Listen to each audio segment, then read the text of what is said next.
our biggest point is that we've distinguished ourselves as a quality food, a house of quality food products.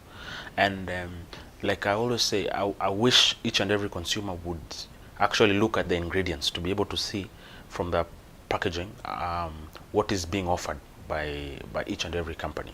That way you're able to, you know, select products that will not even harm your health. You know, with this day of and age where people are talking about cancer and all this kind of stuff. So you need to be very careful in what you consume. And quality is at the heart of what we do, and trying to ensure that we give the customer the best. You see, for example, the squashes today. I think we are the only one who has fruit in the squash.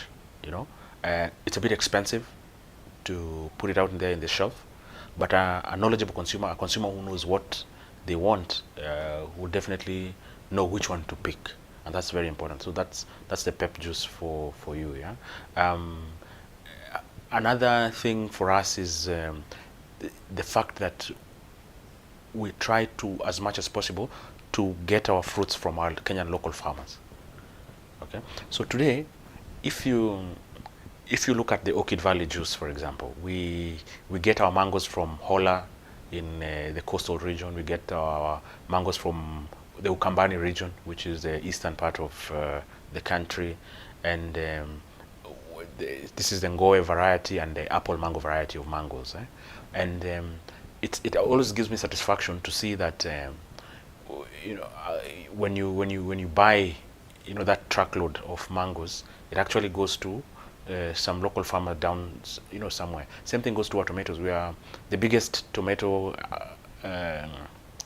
consumer, I think, in the country, because we are the leading source company in the country. And you know, if as an Aga Khan Group company, we can easily go there and buy huge tracts of land and be able to, you know, put up, you know, to grow tomatoes all over the place. But there's this mantra that we have: if a small scale farmer can do it, why go and mess with his bread and butter? So we try to promote them as much as possible. So the only thing that we can do now is even better. How do we help them to reduce the impact of the middleman as far as you know, aggregators are concerned? Most of the time you'll find that the profit is actually swallowed by the middle guys here, bringing to the factories.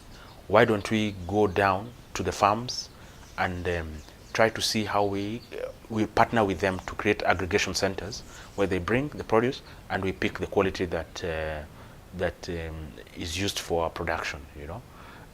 So we've tried to partner in mangoes, in tomatoes, in Mexican beans, and other key inputs that we use in our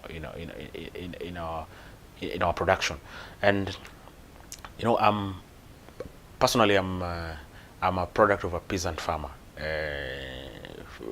My parents used to have a very small garden that you just do whatever staple food to be able to, you know, feed yourselves and a little extra to take to the market.